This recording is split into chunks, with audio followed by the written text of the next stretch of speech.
Victory or death! Give them hell! Good morning, ladies and gents. So this is a podcast between myself and Knightstalker. It is one of those ones that you just want to stick on the background while you're playing the game and just have a good old listen to. Be aware this podcast was recorded before any teasers came out. So this is all about 4 or 5 days old. And obviously because of how long it's been, it's taken us a little while to get it out there. But go over and check Knightstalker's channel out as well. I'll leave all the links down in the description below for you. But please do leave me a comment down below on this one as well. And over on his to actually say if you enjoyed this podcast or not. And I will now leave it and it will go straight into that podcast. Hey boys and girls, it's Knightstalker here. Welcome along today to a bit of a podcast. Check it out. Good morning, folks. How are you doing? Back with another Conquerors Blade video, and this time I'm joined by Mr. Knightstalker. How are you, Mr. Knight? I'm good, mate. I'm having a great time. It's finally great to finally catch up with you. We've been certainly trying to catch up for some time now. So yes, there have been some problems along the way, and there, but we are here. That's the main thing. So I think tonight we're going to be doing a little bit different. We're going to be making a bit of a podcast about the last couple of seasons, the current season, and obviously what we're going to be looking forward to in the future as well. Anything that you want to kind of talk about as well, Mr. Stalker? that'll probably cover a little podcast today. I'm very excited to talk about particularly this season. I haven't had a chance to discuss it with any of the other content creators yet, so that's going to be fantastic. Where do you want to start? I mean, like last season was pretty good. How did you feel about that? So what I'll do very quickly is I'll just explain that what we're gonna do is we're gonna talk about the last season, current season, future season. Obviously this is all everything that we talk about is, unless it's publicly been released, is all just kind of what we want and all the rest of it and what we think and thoughts and feelings and things. So take everything away from what we're saying today with a pinch of salt. Nothing that we say about the future seasons is official, so don't go quoting any of us because we'll both get in the poo. And then we'll kind of, just have a bit of a quick chat at the end as well. But as we're going through, folks, if you have any comments or anything, then just leave them in the comments section of whichever video you're watching. And we're gonna start off with a bit of season 10 chat. I had to quickly remember then what season we're in. But yeah, season 10. So the Scottish season. I actually had to remember what season it was as well. What are your thoughts first, Mr. Knight, about them? Well, I mean, the obvious place to start with is the aesthetics of the season, which I was really pleased with. Initially, I thought, bagpipes, how much fun can that be to listen to bagpipes for a couple of hours every single day? But that kind of didn't eventuate, so I'm all right. Not many people use those bagpipers. Yeah, no, it's I think there was a bit of a novelty for them there, and that novelty very quickly wore off. To be honest, I thought actually we would see them a lot more than what we do, because I thought the benefits of them would be very good, but they don't just seem to have just kind of gone, haven't they? Yeah, and I find that quite interesting because they're actually quite a powerful unit. Like the buff that they have is not only a massive area; it's 15% damage increase, 15% move increase. You can hit the 3 key. Get a second or two of anti-CC for everybody in that bubble. You can get a 15%. Is it 15% defense? I think it might be. But also when you press their burst, they get a bigger version of the buff. This unit had to be capped for its support unit points at 450 because it's actually so powerful, and it's stunning. I think that we don't see more of them. No, definitely, and especially in TW, you would think that would make a massive difference, especially on defense. Some of the buffs that can be pumped out by the bagpipes, but I haven't seen them at all in TW. I don't know. I don't think you're much of a TW player, are you? But no. Yeah, they've definitely fallen short of my expectations of them, which is a real shame. But I think it's looking at the bagpipes, obviously from last season, obviously Alchemist this season, I am liking the more supporting kind of units. I don't know what you think of that. Oh man, I play support all day, every day. So these units are my bread and butter, and I just love them. I got a ranked MVP running support units the other day. It was fantastic. That takes some absolute skill, Fluke. So hats off for that one. Well, what about the other units then? The Claymores and the Was it one of the Shenjis was it? It was the Houndsmen No, from season 10. I mean, which one do you want to start with? Claymores, right? Claymores are great. And I think after the little changes they made to them, and possibly some stealth changes too, I would say, but they've actually come up pretty well. They're a very brutal unit. The only thing that stops them really, I think, being pushed into the S tier is, well, that they don't really have any decent CC resistance. So something that does mass CC, a longsword, a short sword, even a bow's thunder arrow, whatever you call it, it just puts the whole unit on their backside and eliminates them from the fight, really. So, but if you're not getting CC, man, that unit could just tear apart just about anything. Yeah. What do you think before I say it? What do you think of their debuff though? Do you think it's about right? So when you I think it's the 2 ability and they go a bit berserk for a bit and whack stuff, and then they go into that massive debuff for a few seconds right at the end. Do you think they've kind of balanced that right? Do you think it's too much, too little? I mean, when you're using this unit, it always feels like, damn, I wish that didn't happen. But you've got to balance them out somehow. And I think it's about right. The thing that really hurts me, I feel, is how slow they become. Within the frame of that little mini berserk, well, I can't remember the name of the skill, but you get in there and you start hacking away. You've got to walk 3 seconds before that ends to get back out, and you've got to engage with friends to be able to withdraw them. So I think that the length of it is fine. Perhaps the slow debuff is a little much to be able to pull them back out again. What are your thoughts? Yeah, no, I'm glad you said that, because my thoughts are exactly the same. I think the debuff is, I think, in terms of the attack and defense, totally get it. Like, they're going to have a massive debuff for the movement speed. Like you said, you've got to pull them out while they'll still in that kind of skill, or they just get absolutely slaughtered. So actually that 10-second skill only becomes 6 seconds, really, unless you're prepared to lose them all, which is a real shame. I think if that were the movement speed kind of debuff was just toned down even a little bit, I think we'd see them a lot more. Yeah, for sure. I mean, we play on different servers, obviously, and different, well, not versions of the game per se, but different server clusters. But we see them quite a bit over on the Frontier server. So are you not seeing many of them in the battles? Okay, yeah, no, I can't actually remember the last time I did see them, to be fair, which is a real shame, because I personally really enjoy them. But yeah, maybe 1, 2 every 3 or 4 matches I see them. Like, they're a very rare unit to be seen on this side. Crazy. Well, I see them every game, or near enough too. You know, it's very interesting. Different play styles. Yeah, definitely. I still need to come over and try Frontier. I really do, because I've been told that things are somewhat different over there. People play it differently. There's different kind of strategies and everything involved. It'll be very interesting to see, I have to say. Yeah, the meta in terms of which units and things you use is almost identical, but how they're played in and what quantities tends to be a little bit different. I play on EU and NA and on Frontier, so it's very interesting to see the difference between the 3. You know, even though the EU and NA are technically the exact same version of the game, the way that people play there is quite different. Obviously, you hear the rumours of the hordes of archers. Yeah, it happens on one particular server, shall we say. I was actually just about to mention that, although there has been rumblings that the NA lot are starting to use ranged a lot more than us EU lot, so the tables are turning, I think. Could be. The highest, we see a lot of muskets, like tons and tons of muskets, on Frontier, and I typically see that a little bit on the EU as well.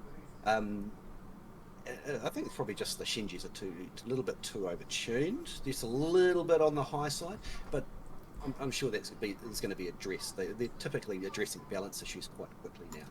Yeah, which is a really good thing to see. And some of the I don't know if you keep up to date with the My Games version of patch notes, although I'm pretty sure they're going to be very similar to the Frontier version. But some of the buffs are a little bit questionable units. You think, I'm not quite sure what 12 extra blunt defense is going to do for Village Watchmen, but it's I can see what they're trying to do is they're trying to bring everything back up into line with each other, and they're trying to do it slowly so it doesn't just create an absolute kind of void of units again. Which there's now I think we're pretty close to 100 different units in the game now, and we're still only seeing 20 to 30.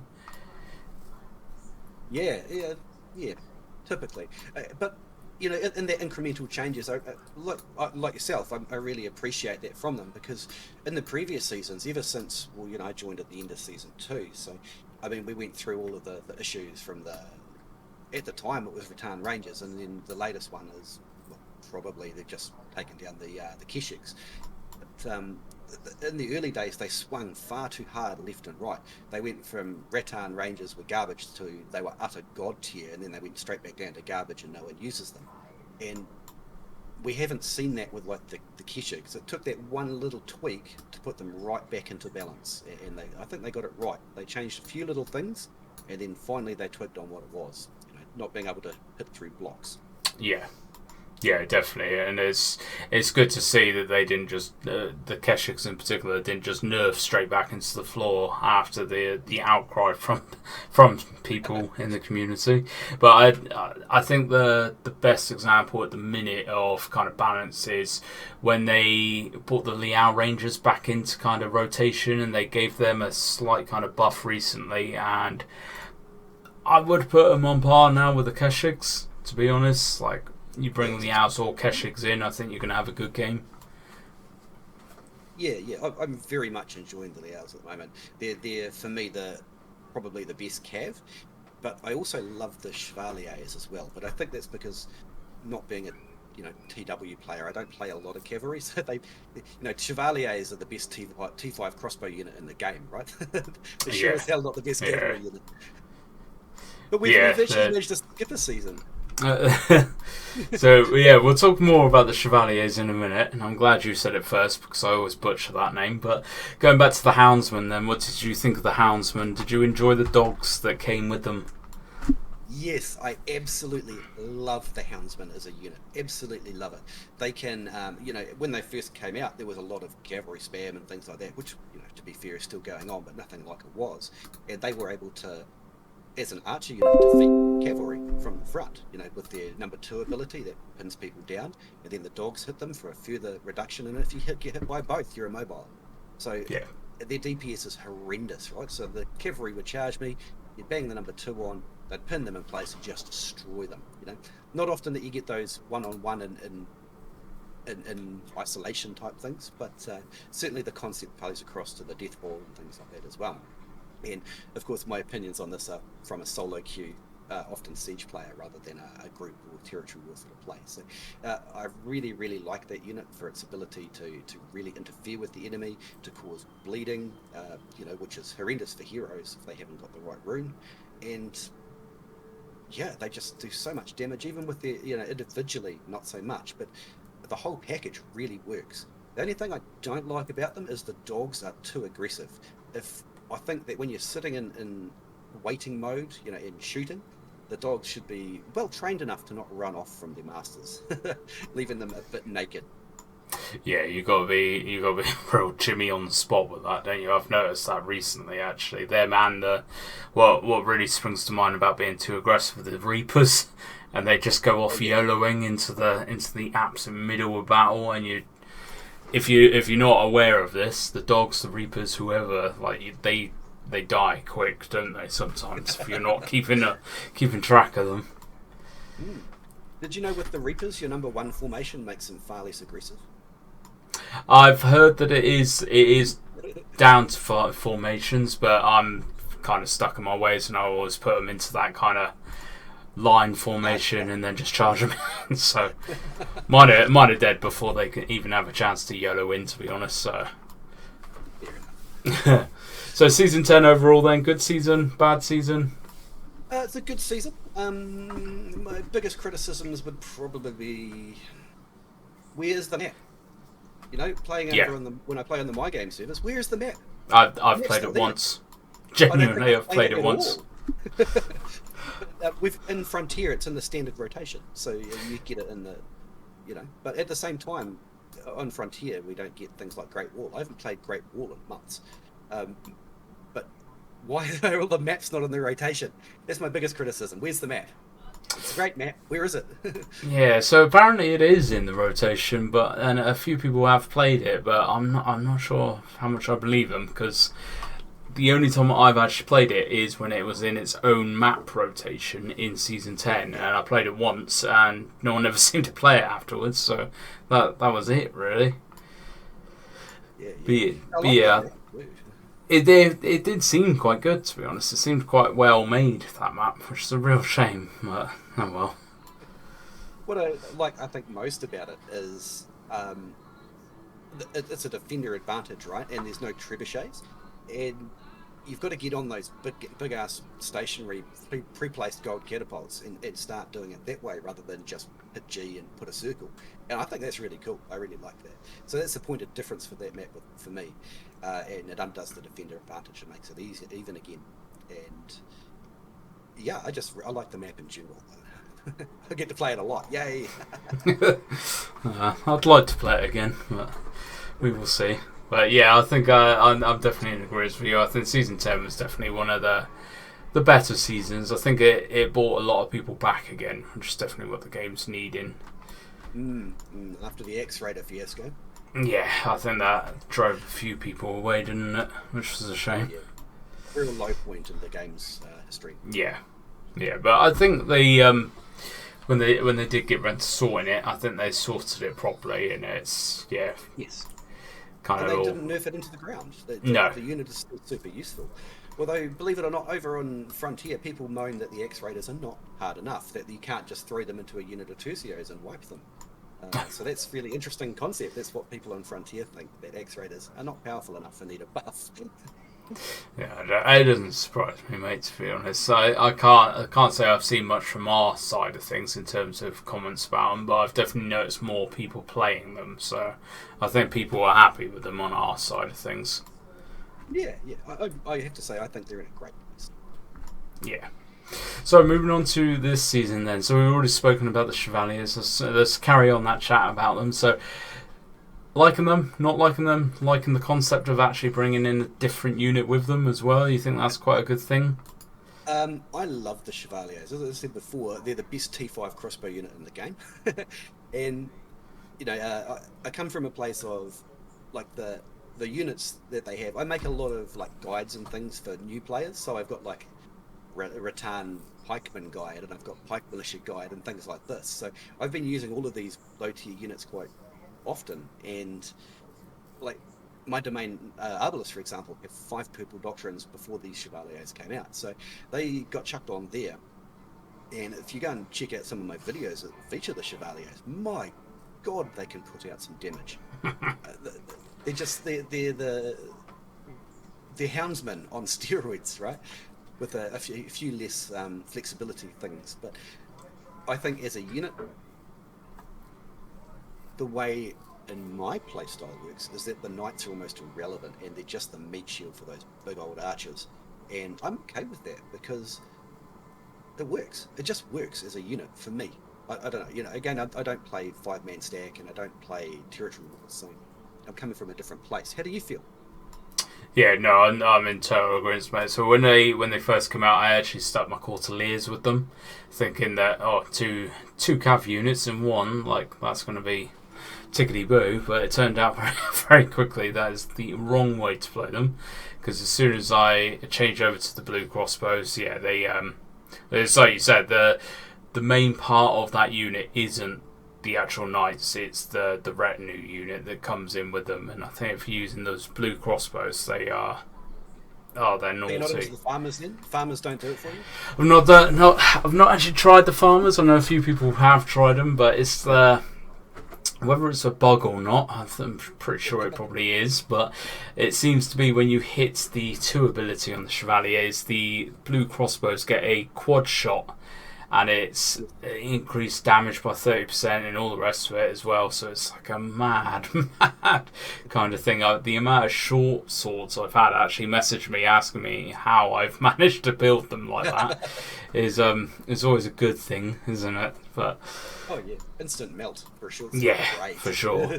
But it's all very kind of it's very dependent on the retinue unit you bring in. 'Cause like I said, the Corsairs got melted, Chevaliers got melted, and it was kind of I was very close to writing them off totally at that point.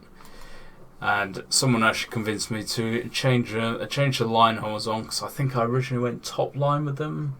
Yeah, I made that mistake. Yeah. And then I swapped line regardless and put in the blue crossbows. And yeah, now I'm happy to bring them in. To be honest, I'm happy to have them in there with me. Also, have you tried the green crossbows? I've not tried the green crossbows. No, just because I haven't got them. To be honest, or I've not built them.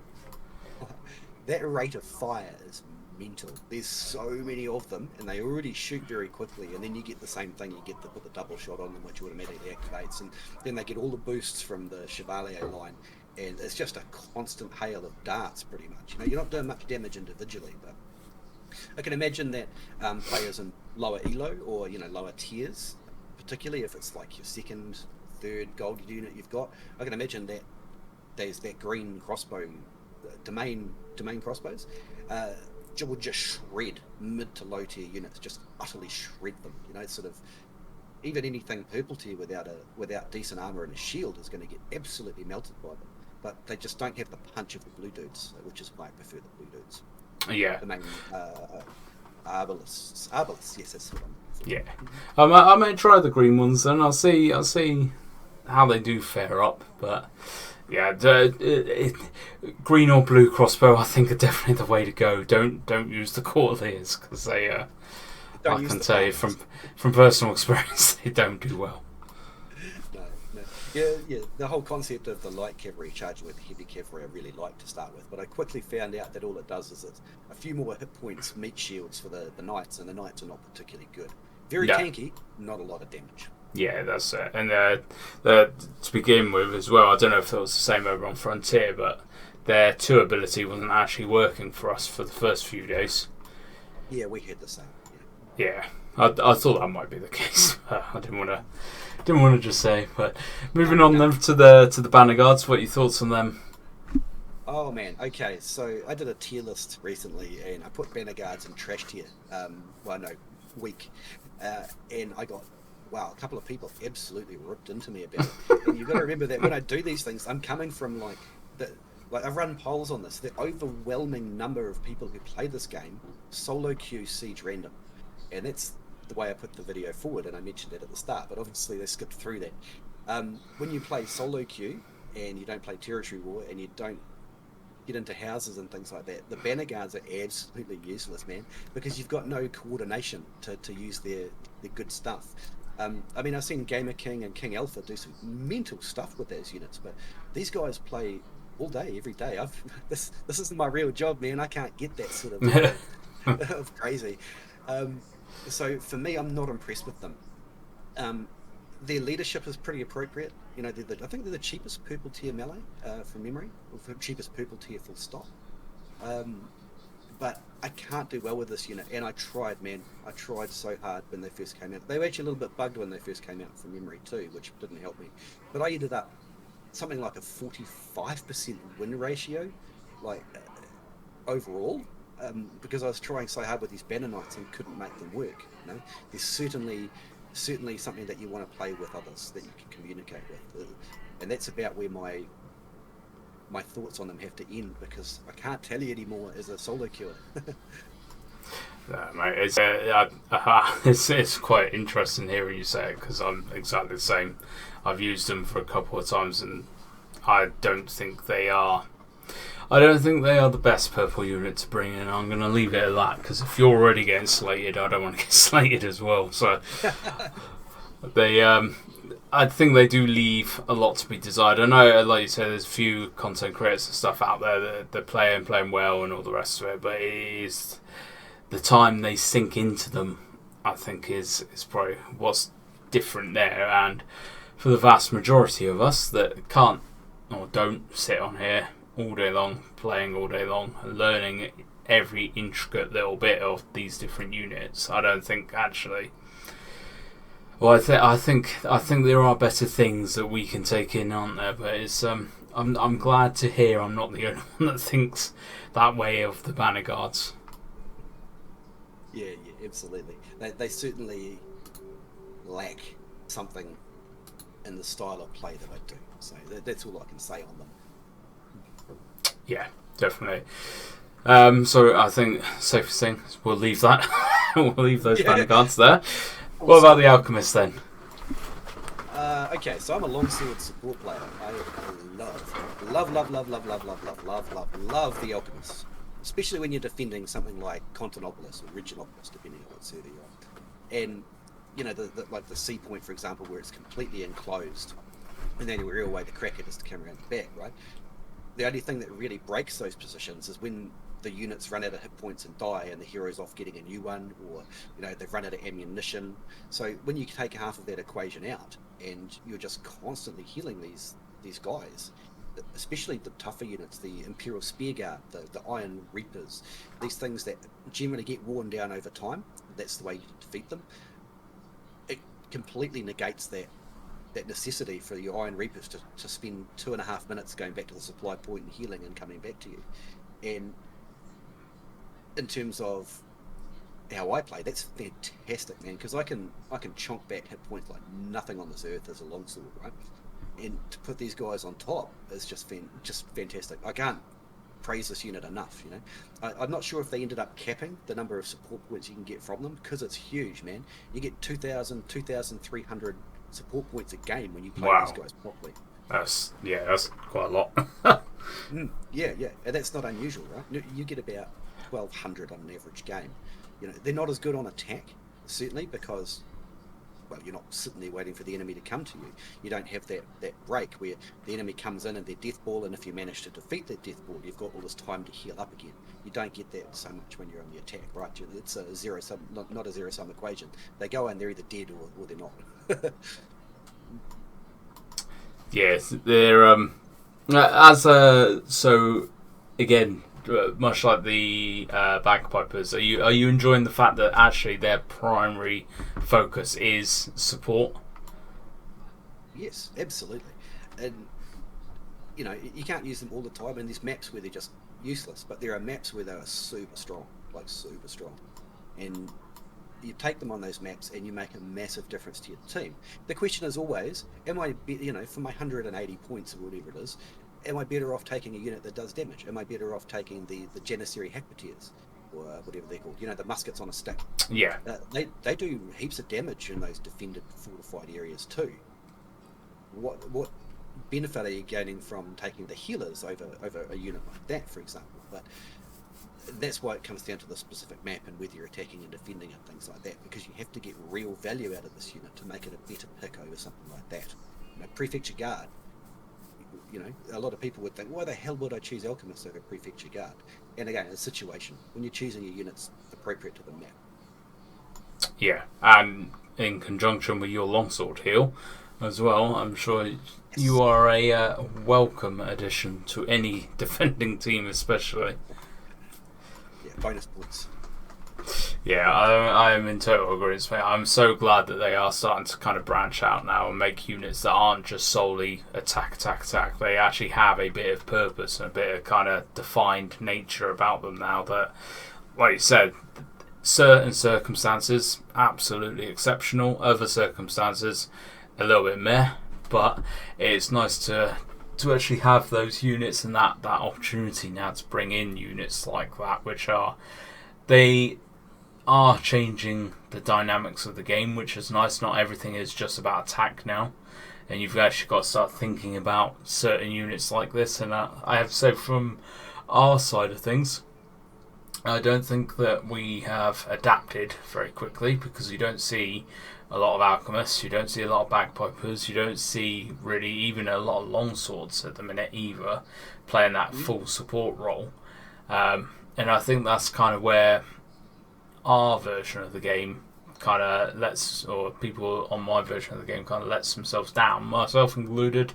I'm just as bad as everybody else. And I think if some of us started bringing in things like the Alchemist and stuff, I think you'd start seeing a lot more wins than what we do with just absolute brute force. That's what we're all doing at the minute.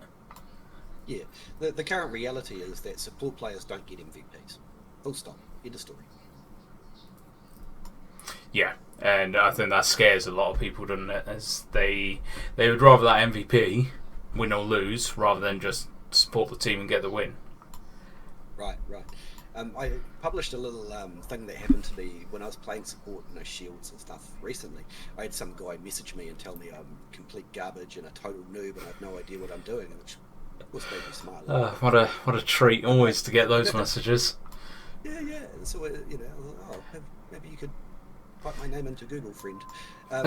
Also shields. So what were you expecting? And that's you could often come bottom of the table when you're playing a support unit or a support hero. Longswords don't get hero kills, right? It's not, they do, but not often. But you're always setting yourself up to look like you fail. When you're coming in the bottom third of the team, you always think it feels bad, man. It feels bad, even though that you've contributed a lot. You might have healed 10 units Vine Reapers from 0 back to 100. At the end of the day, you don't get the score recognition for it, even though it's improved, right? It certainly has improved. Yeah. But people are too focused on how many units did I kill? How many heroes did I kill? Well, what about all the other things the team needs? The team needs a lot more than hero kills and unit kills. Somebody has to do it, but it needs more than that.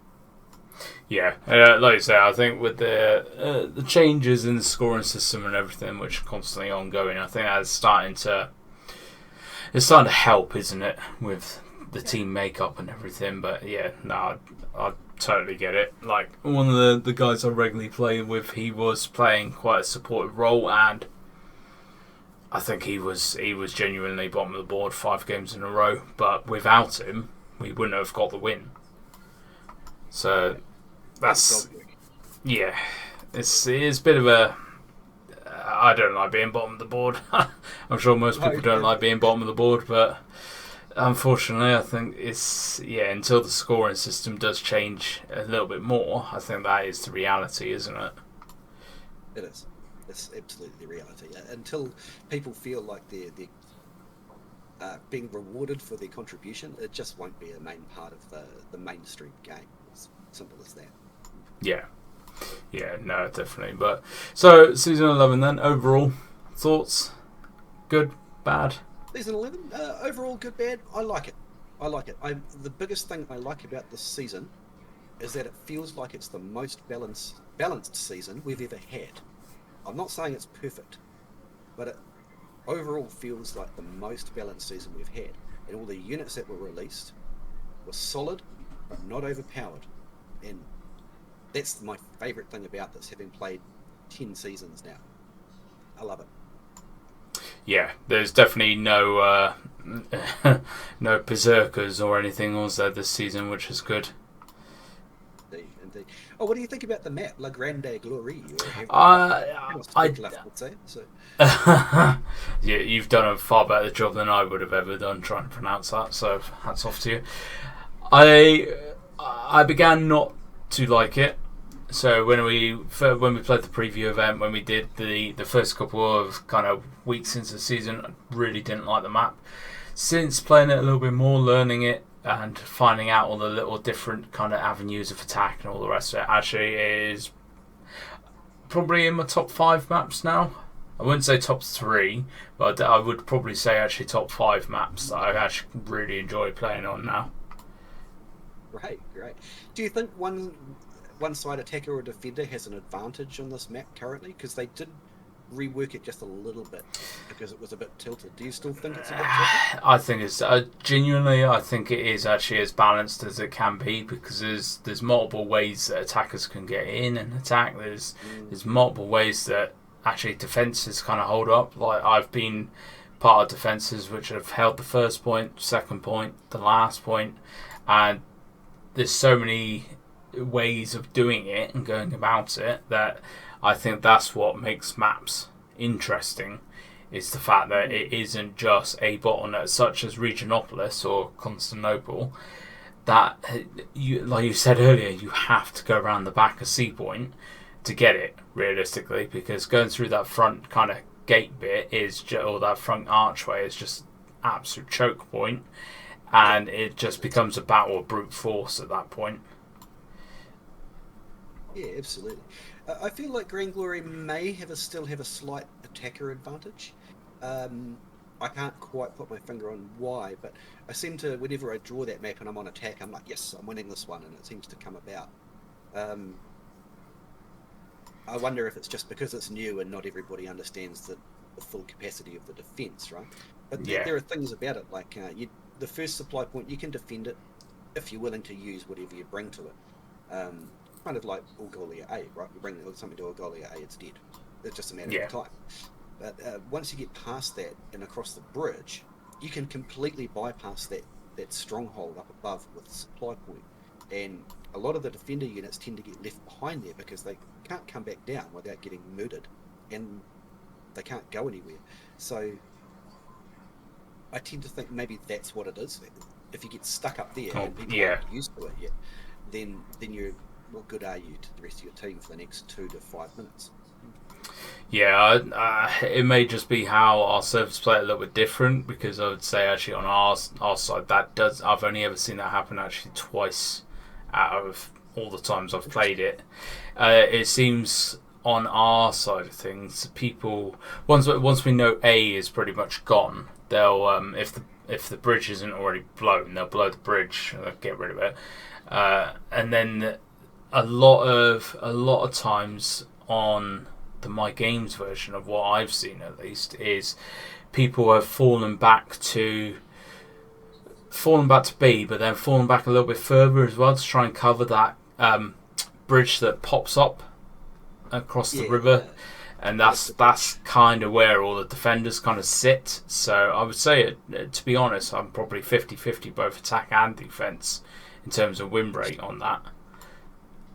But I can definitely see where you're coming from, because you just chuck in a shield unit or two on those stairs and everything up there is stuck. Yeah. Well, you don't even.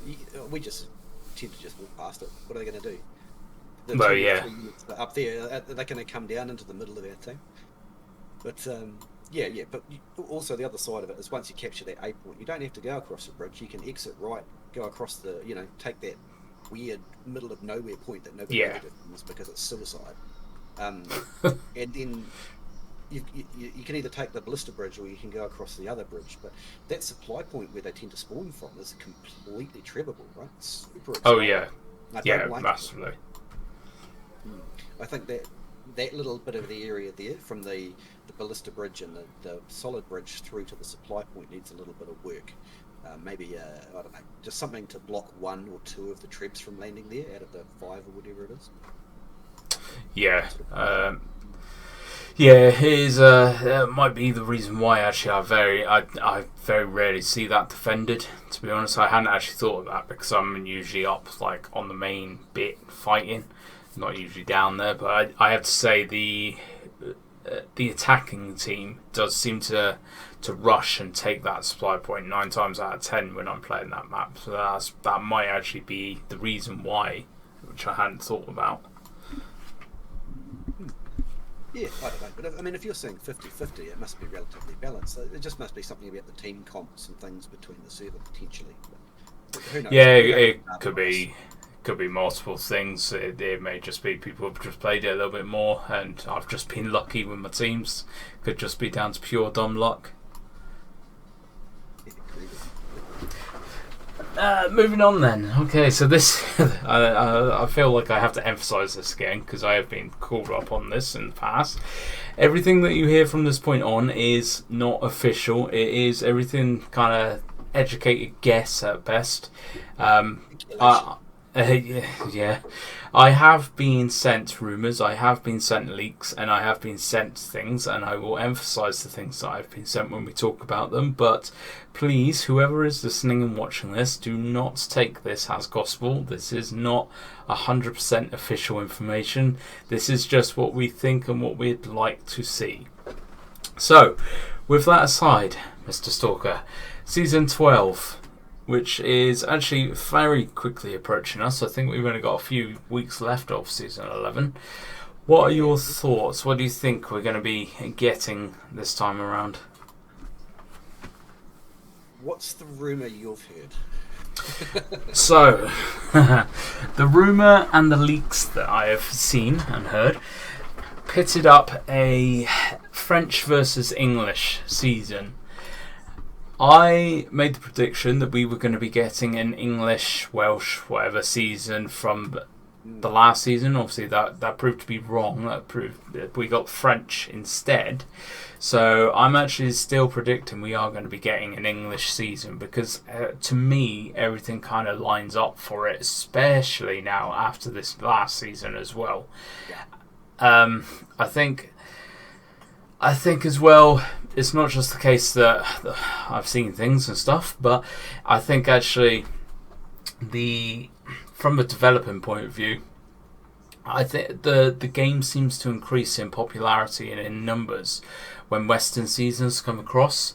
I'm not just saying I just want Western seasons. I want a bit of variety of everything, but I think at the current stage the game is at, and the player base, the numbers and everything that the game is at, I think another Western season will be very, very useful. Not only that, we still have that Tier 5 Archer unit outstanding, which obviously the English, Welsh were well known for, which kind of leads me to that as well. They have just publicised today an official news article about the 100 Years' War, which was obviously the English versus the French, which leads me into... To talk to you. I haven't seen this yet. Yeah, no, I've literally saw it a couple hours ago. It's a Facebook, it's a social media post that they've put out just about the 100 Years' War, information about it and all the rest of it. Obviously, massively in relation to the French season that we are currently in, but does lead me to believe that we are likely going to be getting an English season next season. Yeah, join the dots, right? I mean, I already had my suspicions, but for them to post a 100 Years' War thing, I haven't even seen it. I'm going to have to go and read it after this, but that's pretty exciting. And the T5 longbow, I'm in. Sell me some longbows, man. I was going to say, I've had the honour saved for that since Season 1, so that's how keen I am for it. But it's just, yeah, to me, everything seems to line up for it, and it would, I think, draw back a lot of people to the game. Having a proper English season. You've got the French season, you've had the Scottish, obviously we've had the few kind of Eastern seasons as well. I think another Western season, I think, is going to pay absolute dividends for the game. And again, I'm not saying anything that's 100% official, but the leaks that have been sent in the past have been pretty reliable. So I am, fingers crossed, touching wood, hoping that it is going to be that kind of season this season. That'd be very exciting. Right, so if we get the T5 longbows, we get 100 Years' War. What other units? Make up a unit. Be creative. I think. Unit. What do you want to see? What do I want to see, or what do I think we'll see? Now, what do you want to see? We creative license here. Creative license. What I would love is a proper like flail/mace unit, just flail/mace. Thinking kind of Tesserigs kind of style, purple unit, blue unit. I can see Evil Roar, probably a blue unit because obviously Tesserigs are the purple unit for the blunt damage. But I think another blunt damage class would be really, really good.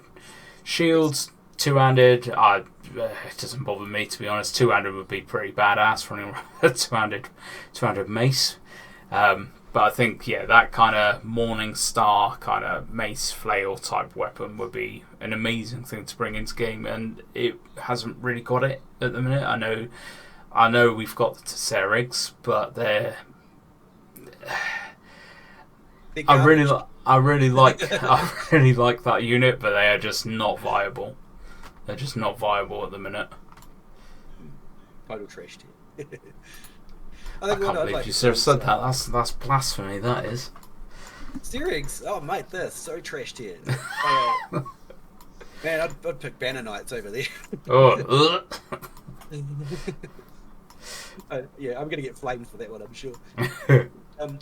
I'd like to see some sort of like monastic order.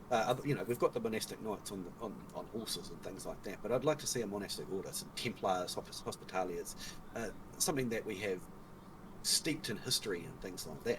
And although we've got paladins, I think they can do it better. How? Well, I'm on the spot now. I'm being creative, not what I think I'm doing. But yeah, I think the blunt, war picks, something like that, high penetration, and battle axes. I think there's still a lot of scope for what could come into the game in there. There is a lot of scope. Thinking, I just want to add kind of one here as well. I think because it's very interesting, something that I've come across recently. But I think it definitely wouldn't be relevant to like an English season or something, but I know a lot of people have been calling out for a kind of Roman-esque season, so having a Pilum kind of unit come in would be, I think, quite awesome. I know we got the jabs and everything at the minute, but another kind of Pilum jab unit would be quite cool to see. Yeah, I think sort of Romans missed the timeline by a few centuries. I think people have been told this, but I think they could. It may not be Romans, but you may be able to make something out of kind of more, because they have done it, haven't they? Where they've made it a little bit kind of behind the timeline with certain units and factions that have come into the game. Absolutely. Maybe not so far back, but like Kriegsrats, for example, the bayonet wasn't invented till the 17th century, so something's wrong. Yeah, so I think as long as I think bringing something like that in and keeping it fairly grounded, fairly realistic is the way forward. Whether it be with the timeline or not, I think as long as it's not amazingly out of there, I think it'll be all right. As long as there's. What I really hope, and I've seen no sign of it so far, which is good, is I hope they keep the game as realistic as it is. So, yes, actual proper units and things like that, and not fantasy kind of stuff. Yeah, it's one of the key things about it that makes it so attractive, isn't it? Yeah, a little touch of realism, a touch of it, a little dash of it, a little bit, a little taste of it. Consumption of. Yeah, so hopefully they just keep going down this line, though. That's the main thing. Yeah, we kind of, whenever someone says to me, why not Romans? We kind of did. I mean, we had Constantinople, right?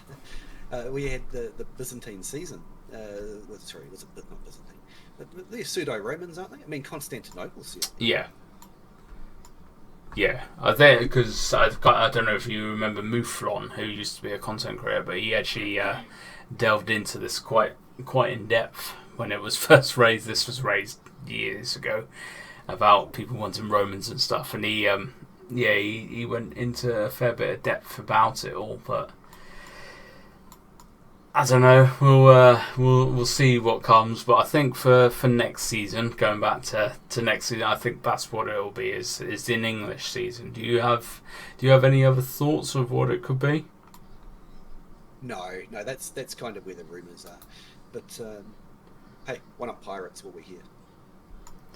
Right. Do you think then? Okay, quick question for you. Do you think we will ever see a samurai season? Now that is a question I get asked a lot.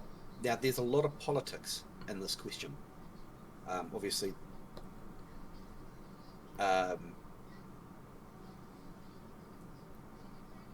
this is a Chinese-developed game, and Yeah. there's historical enmity between the Japanese and Chinese cultures. Now, I'm from neither of those cultures, so I don't really understand it, but I understand something's going on there. And the Chinese government is relatively prescriptive as well. So, will we ever see one? I think there is potential, but I would never put money on it. No, and I'm definitely of the same mindset. Is yeah, I think there's been rumours that the developers of Conquerors Blade can't legally. Whether that's true or not, I don't know. I've never really explored into the subject. I've been told both they can, they can't, and all the rest of it. But yeah, I think for the time being, I don't think it's going to be a thing, is it? I think there's going to be a lot of other different cultures and stuff that are going to come into the game first. Yeah. I mean, we do see samurai, or samurai, how do you pronounce that? We do see them, but they're always the bad guys in the PvEs, aren't they? So. Yeah, which I think is where a lot of the initial rumours, I may have started some of these with one of my season predictions, but I think this is where a lot of the rumours kind of come from, is we noticed those kind of samurai units and everything in the game, and we kind of thought, oh, they're already in the game, so they must be coming as a culture. Yeah, I mean, the rumours have abounded since, well, as long as I've been in the game. So, what, 2.5 years? Yeah, they've definitely they've diminished, haven't they? The rumours and everything for that. Yeah. I think everyone's just given up. Yeah, and just see what happens now. And we all know that English longbows are better anyway. So. Indeed, mate. Indeed, I'm glad you agree with that.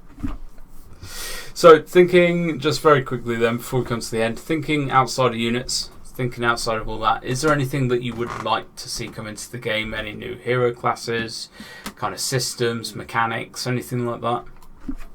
Yeah. So some of the key things I'd really love to see in the game, new heroes are hard to add to the game, and they're even harder to balance, and we know that. So we're not going to see many of them. But a javelin hero would be lovely. I think that has potential. I would also like to see some sort of pike and shot unit would be one of my favourites. That fits the timeline. We've got a mixed unit, and we've got precedent set for that already. And that mixed unit was pike and shot. I think that would be something that I would play the hell out of. So there's my two, my unit and my hero that I'd like to see. Pike and shot. What? Pike with a pistol, or? Oh, pike and shot is a mixed unit. So half the unit has pikes, half the unit has muskets, and it was a tactic. Okay. Bayonets were invented. Bayonets replaced that formation. Oh, okay. You kind of threw me because I thought you were talking about a hero, not the actual unit. Yeah, no, the unit pike and shot. The hero, I'd like to see a javelin hero. Yeah, javelin hero would be awesome. I haven't even. Yeah, that pike and shot actually would be quite a good unit to bring in, because they are bringing in more and more mixed units into the game, which is also good to see, isn't it? I love the variety. The things are taking a very good direction with this game, and I'm pleased. Yeah, for sure. I think it is definitely going the right way. The tournaments, I just want to quickly mention as well, obviously the CBL tournament, the CB Rivals tournament, which is the unofficial tournament, both do exceptionally well every single time as well. So it just goes to show there is still a lot of interest for Conquerors Blade. It just doesn't seem to have hit that kind of marketing point, has it? It's not really found its kind of... It's not found the audience yet. It feels like it's still struggling to kind of find the people to come into the game, because as soon as I talk to people about it, mention it to people and all the rest of it, people are interested, because there is just nothing else out there like it. Yeah, it just needs to hit that critical mass, and I think if we manage to get there as a community, then it'll explode. You look at games like Wargaming's World of Tanks or World of Warships, maybe more so World of Tanks, but that was initially a slow build-up and things like that, and now it's one of the most popular subscription-based ongoing. It's been 10 years or something stupid now it's been going, which is huge for an online game. And they managed to hit a critical mass sort of only about halfway along that timeline when they really started to become more mainstream. So there's potential and there's always hope, you know. Or maybe we'll stay niche. Hey man, there's still plenty of players who log in every day. Oh yeah, definitely. I think it's we've had a few rocky periods. I don't think we're in one at the minute, but we have definitely had rocky periods. But Season 7, I think, was by far the biggest peak of players that we've had so far. Obviously, the Viking season brought a lot of players into the game, and I know a lot of those players are actually still here playing as well, which is good.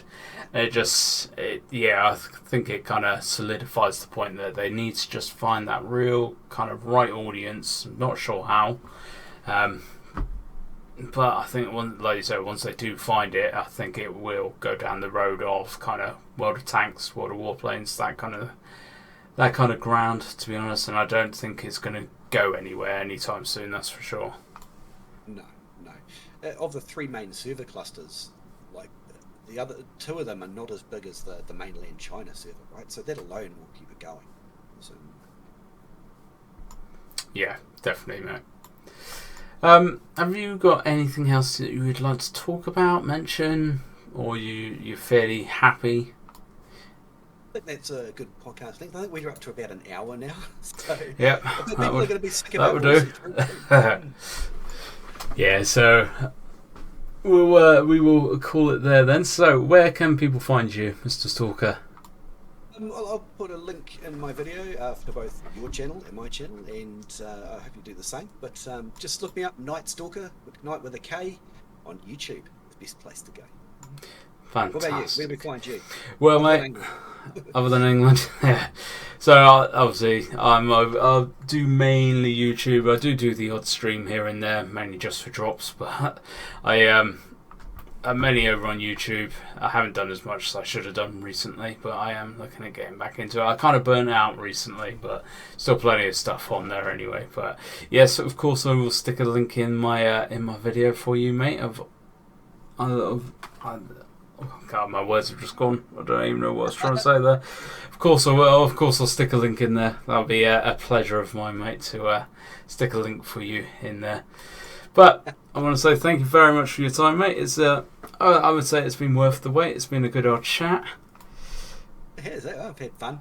It's always good to get perspective of people who are on the other side of what we do individually. So. Yeah, definitely. So I will say I hope to catch you all out in the next one. Thank you very much for joining. Hit that like, sub, all the rest of it, that lovely fan-dooby-tastic stuff, both on my channel and on Knightstalkers, wherever you are watching this. So just hit all those buttons. That'd be great. Knight, it's been an absolute pleasure, and I hope to catch you again in the near future, mate. But yeah, I know you got some important stuff to do today, haven't you? Like going back to bed and chilling out, so I won't keep you from that. But thank you very much for that, mate. Thanks, mate. Ka kite. See you later. See you later, dude.